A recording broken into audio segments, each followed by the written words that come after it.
My next guest on the I Wish Virgin Media podcast is Debbie O'Donnell. Debbie has over 20 years' experience working in live television and broadcast media. She set up Virgin Media's Ireland AM in 1999 and also developed and executive produced Expose, their flagship entertainment show, for over 10 years. Debbie designed and developed the concept for this unique and hugely popular TV show, as well as the digital platform for the brand. In 2019, Debbie set up her own production company, Seahorse Media, which continues to grow from strength to strength. Debbie, it's an absolute pleasure to sit down with you. Thank you for taking the time to chat with me today. Thank you so much, and thank you for such a lovely introduction. Oh, you deserve it. I can't live up to that at all. You so thank do. You deserve it and much more. Oh, my God.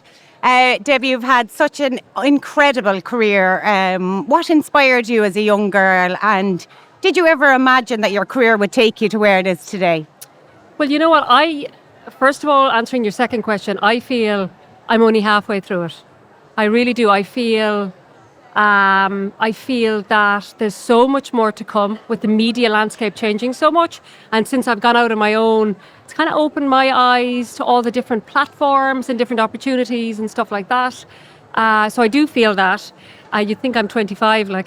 No, I love that. Yeah. And the day I stop thinking like that is the day I know it's time to get out of what I'm doing. Okay. You know what I mean? Looking back, what has been a defining moment or a story that stands out as a turning point in your career?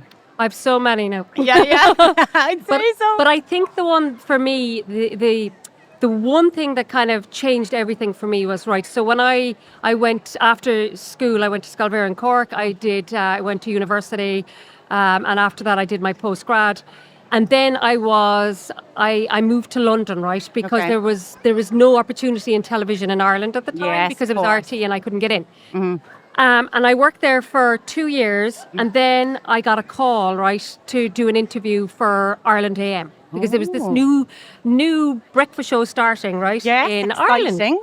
So I was working on a breakfast show in London at the time. I was working on Sky News. Okay. So I think the kind of bosses thought, oh, she's working on a breakfast show. Yeah. So, and I kind of understood the landscape of UK breakfast show, because there was nothing over here. So just, you've got a picture back here. It was, as you said, 1999. You know, there was RTE. Virgin Media was 1 year, and you were lucky if you had multi-channel. Like, we didn't have all the digital channels. We had nothing like that. So, I was asked to come back, do an interview, got the job, and then it was like a really crucial time in broadcasting in general, right? Okay. So for me, it was defining for me personally, but also I wanted to be part of kind of a new wave in broadcasting, right? Yes. Because what happened then was, like, up to this point, it was Morning Ireland was the only breakfast news offering, and it was news, you know. Okay. And I think, like, the Big Breakfast was on in the UK, and that was a little bit far removed from Irish viewers, you know. It was a bit too out there for us, you know. Yes. So there was a news offering, and there was the kind of wacky Big Breakfast, but there was nothing in between. Nothing. Yeah. So we started it, and we kind of had carte blanche to do whatever we wanted. So we had a pen and paper, more or less, and you know, like we sort of, they were like, well, here, now make it. You know. So I would say for 3 years nobody watched it. Really? I wouldn't have thought that. The things we did over those 3 years, we did everything. No, I would say because they weren't used to having television in that time, or in that space, I suppose. And the thing about viewers in Ireland, like all of us, or we're kind of habitual viewers, we like the same habit. They'd somebody would get up, have their coffee, turn the radio on. Yes. So getting up, have your coffee, turn the television on was mind blowing, you know? So I think after a while, you know, viewers realised it wasn't going anywhere, and they were getting used to see the same faces on telly, and then they became part of their morning and part of their living room. Love it. And then people started kind of adopting it and bringing it into their routine. And that's the key to a new TV programme, being part of somebody's routine. Because if you're not part of somebody's routine, you're nothing. Yeah, you know? Not going to happen. It's like sitting down to watch the soaps in the evening. Yeah. Debbie, you've worked in high-profile and fast-paced industries. What has been the most exciting, or I suppose the most rewarding part of your career so far? I think I would say every new start I find really rewarding. I find like starting a new show or a new business to me is everything. Yeah. The kind of newness and being able to pivot is key. Otherwise, you're just a dinosaur, you know. Yes. Like for me, it was Ireland AM, and that like was everything in my life to me. Yeah. And then starting Expose, and it was like starting at the drawing board again because there was nothing like it on Irish telly. Yeah. And it sounds so archaic when I say that because people are like, that's pathetic. You No, know? I even remember Expose coming out and I was like, this is so cool. This is like fashion and celebrity news, Yeah. like right up my street. How exciting. So it's kind of starting something new, and I love being able to create a platform for women's voices. Okay. Okay, so Yes. there's not enough of women's voices on the airwaves, you No. know, and like whether you liked or hated the content of Expose, it gave women a voice. Yeah. And not only the women on air on the panel, it also gave women who were like, had a new product or Yes. were going through cancer and wanted a makeover or whatever. What's a challenge you faced, Debbie, in your career, and how did you overcome it? God, there's been so many challenges in my career. Any stick out? Yeah, I think for a career in TV, broadcasting, film, I think you've got to be tough, and you've got to be able to see knocks as opportunities. Okay. It's key because otherwise it's Disheartening. Yeah, and it's tougher than other careers, because there are less jobs, so you've got to make yourself very employable. But I'll tell you one, and it's quite entertaining. So I remember, and this is what a lot of people will face, and that's my piece of advice, that if somebody gives you an opportunity, take it, take it. So when I started working in Sky, I was working behind the scenes, researching on the breakfast show. And the weather man came up at a guy called Francis Carthy and said, would you like to audition for the weather? Oh, yeah. Oh, my God. Yes. I never thought that I wanted to be in the weather. Yeah. But I said, God, that's an instant career. Yeah. And it was an opportunity that I hadn't thought of, Yeah. So I said, okay, and I was terrifying. Yeah, I said, I had to do it. So I snuck into the studio. I did my audition. I thought nobody saw it. Yeah. It was awful. No, awful. I bet it wasn't. Kudos to all the weather presenters because it's actually really difficult. I'd say so, yeah. Because there's like, the weather is superimposed, so it's all kind of a green screen, so you don't see anything. Okay, right? so you're literally going with your hand up and down to nothing. It's going to rain, it's going to rain. Yeah. And then, so I was really bad. Okay, so then I came out, and I knew it. I knew I was bad. Yeah. And I walked into the newsroom, and the newsrooms have massive screens. Yeah, and it was on every screen in the newsroom. No. But the lesson I learned from that God. was, if you get an opportunity, take the opportunity always. Yeah.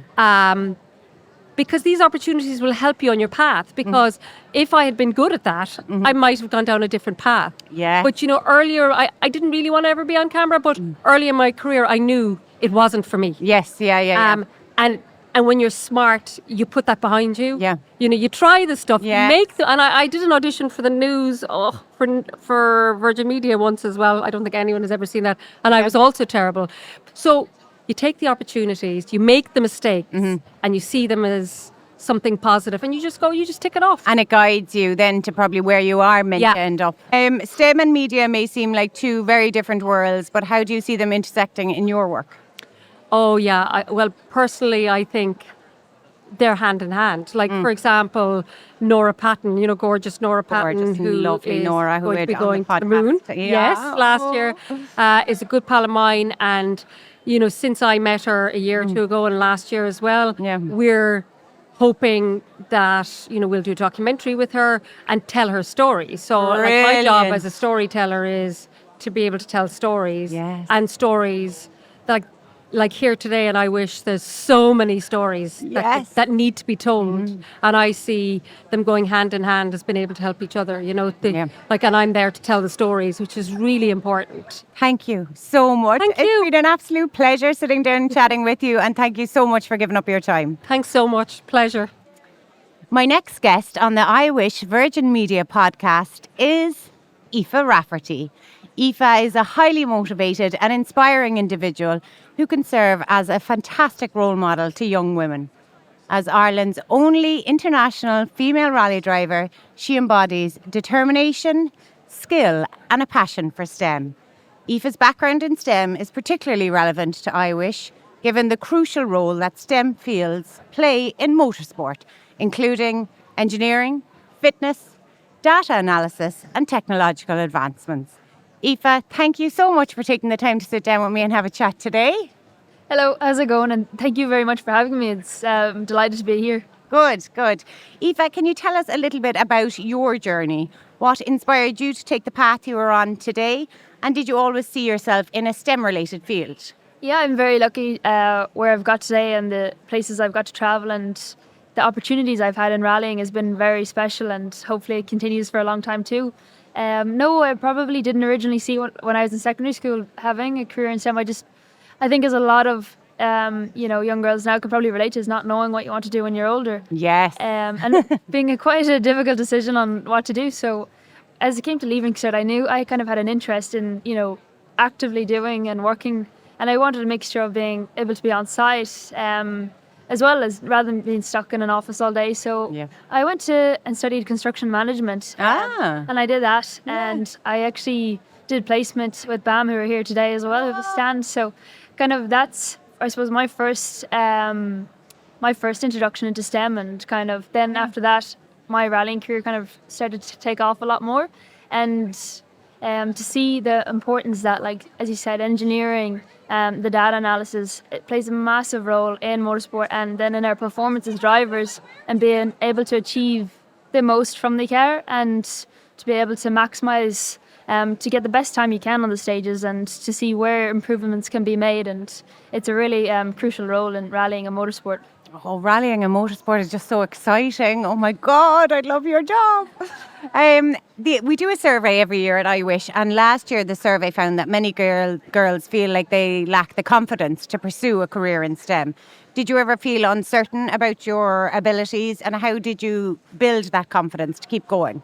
Yeah, look, I think, it's probably maybe uncertainty and not knowing what's there. So, especially in motorsport, it's a male-dominated sport. And I think by, getting more involved and seeing who's involved in the sport, and if we can try and promote the females that are already in the sport, to kind of show the next generation that it's possible and you can achieve it. And I suppose to be able to see it, and then to be able to kind of chase it as well and follow it, and have your role models, it's important too in the sport, and hopefully we can continue to see it grow. And it's an honour for me to, as the only international female rally driver currently driving, I get to see girls' faces light up when they see rows and loads of guys just driving through, and next thing it's finally a girl. And Yes. hopefully it'd be great to see that kind of the numbers building and improving, and seeing more females get involved in motorsport. Were there any role models or mentors who helped guide you along your career path? Yeah, it's very important to have the role models and be able to see what you can follow. So for me, I think someone I always looked up to is a female rally driver. She's no longer rally driving anymore, but her name is Michelle Mouton, and she's the only female driver to ever have won a world championship rally. Oh my God. So by being able to see, and she did that when it was a time probably a lot more difficult than it is now too. Yeah. To see her achieve that just shows that it is there to be done, and it's possible. And Yeah. it's something I've always looked up to and very much admire. Oh, it's something we're talking about all day, the value those mentors play in people's journey. Yeah, and another one is Rosemary Smith, who sadly has passed away now, but she was, a very, very well-known rally driver from Ireland as well, and she achieved so much in her career. So, it's really important to be able to see who's done it and try and... And you can relate a bit. Yeah. And say, if she can do that, I can do it too. Yeah, and encourage the next female drivers that are coming along too. Yes, there could be many of them in the hall here today. Yeah, hopefully we see a few. Yeah. We know education plays such a key role in shaping futures, and yet the survey revealed that many girls still don't see STEM subjects as accessible. What would you say to someone who feels like STEM might not be for them? I think if it's something that if you don't think it's for you, but you do have the interest or the passion in chasing or following something like that, that definitely just try and believe in yourself and go the route, because there's so many good opportunities that come from it. And, the different career paths and the different jobs that are in STEM are trying to, increase female numbers in it, and there's the opportunity there to prove yourself and be as good as the guys. And I think that if it's something that you really want to do, better. yeah, exactly, Yeah. a lot better too. Yeah. Here. But no, for sure, I think that if something you really want to do, that you should chase for it. Yes, I love that.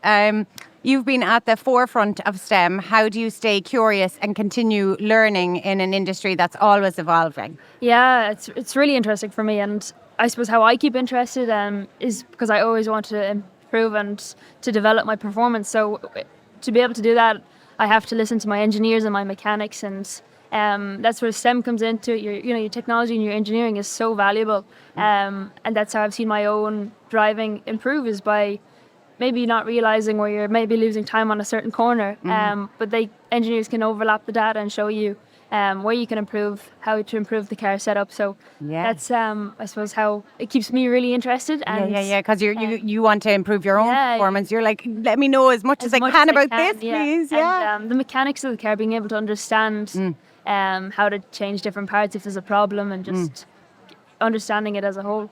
Oh, I love that. Aoife, the survey also revealed that girls want to see STEM careers make a difference in the world. For the teenage girls listening here, can you share how your work is making an impact and why STEM can be such a rewarding path? Yeah, I hope that it can show the value of, and kind of what I'm able to do in rallying, and how far I've been quite lucky and how far I've gotten with it over the last few years, and that's thanks to sponsors and different people that come on board. But there's definitely so much opportunity Rewards. there. Yeah, so much rewards, and the honour, and to be able to represent Ireland and represent female rally drivers, female just in general as a whole, is quite special. And Oh, it's magic. I love it. Aoife, thank you so much for taking the time to sit down with me today. It's been a pleasure to get to know you. Thank you very much. Thank you. My next guest on the I Wish Virgin Media podcast is Emer O'Connell. Emer has over 8 years' experience working with data in the business intelligence and analytics space. Her current role in Qualcomm is staff IT data engineer, specialising in visualisation. Emer studied business information systems in UCC. Emer, thank you so much for sitting down with me and taking the time today. Thanks for having me. Not at all, my pleasure. Emer, can you share your journey to Qualcomm and what inspired you to pursue a career in STEM? Of course, yeah. So I actually, when I was young, I thought I wanted to be a teacher. And I started down that path. I got to Mary I and everything.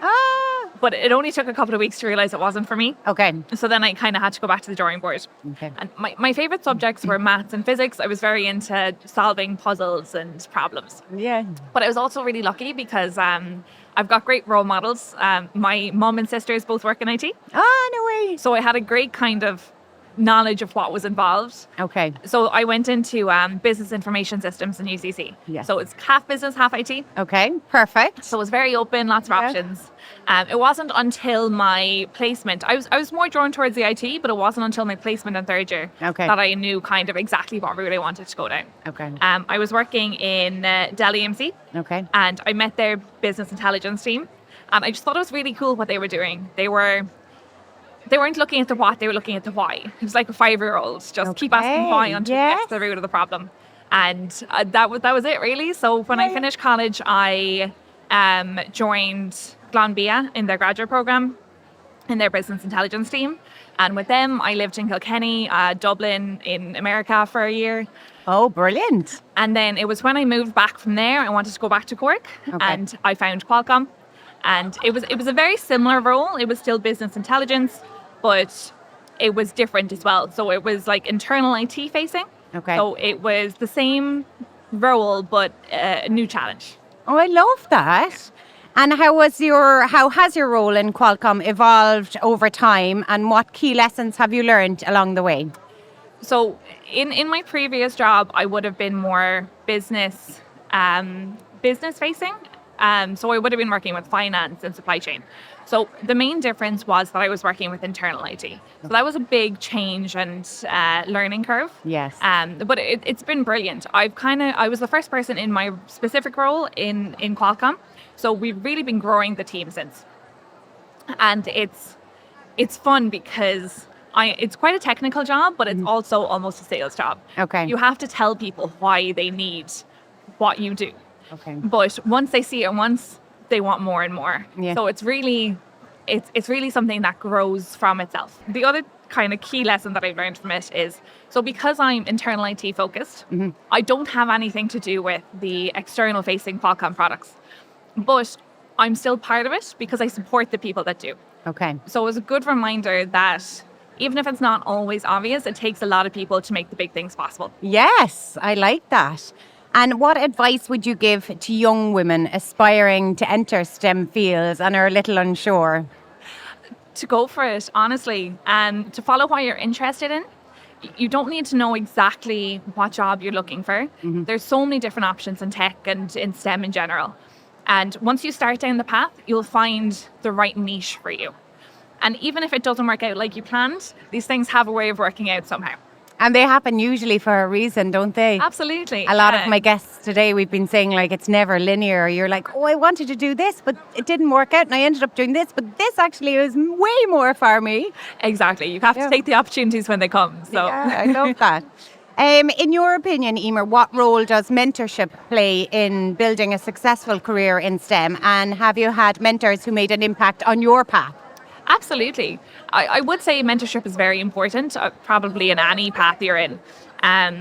But what I'd say is it doesn't have to be formalized. I have had a good few formal mentors throughout the years, but you'll always find older, more experienced people people always want to help. So what you need to do is you need to reach out and make those connections. Find someone who maybe has an experience that you want or is in the path that you want to take, and ask for a chat, ask for a cup of coffee, and they're always willing. It kind of shows you what's possible and what you need to do to get from here to there, I think, is a key thing about mentorship. And it kind of helps to clarify your path. Yes. In your opinion, what role does mentorship play in building a successful career in STEM? And have you had mentors that stick out in your mind? Yeah, I definitely have. In most companies that I've joined, you get a buddy. So it's someone who has been there a couple of years and knows what the job entails. Okay. So these have been both men and women. I do think having a woman mentor is particularly helpful because it can be more of a role model. But either way, it's just someone who makes you feel more comfortable and helps you find your path. And especially building those relationships and building that network, that can really help no matter what company you're in to kind of work your way up the ladder as well. Yeah, no matter what career you're in, I think that's absolutely always the case. What are some of the challenges you have faced as a woman in technology and how have you overcome them? So I would say technology and IT is getting there, but it's still quite a male-dominated field, especially in some of the higher levels. Okay. So I have been in rooms where it's been all higher ups who are mostly men. And that can be very intimidating, especially when you're straight out of college or an intern even. But what I'd say is you just have to have the courage. And once you do it once, it gets easier and easier. Yes. To speak up, to make a point, to ask a question. And like you'll find a lot of the topic conversations can be soccer or golf. But you need to find your own things in common that you can build those relationships with as well. Yes, that's great advice. Looking forward, Emer, what do you think the future holds for women in STEM and how can events like I Wish help accelerate that progress? I think the future is very bright. Women are a vital part of all parts of STEM and at all levels. And I think events like I Wish are fantastic because it shows people what's possible. It gives them an idea of like the different jobs they can go towards, and it encourages girls to aim for the stars, and I hope that they do. Yes, I love that. Thank you so much, Emer. It's been an absolute pleasure sitting down with you, and thank you for taking the time to talk to us today. Thank you very much.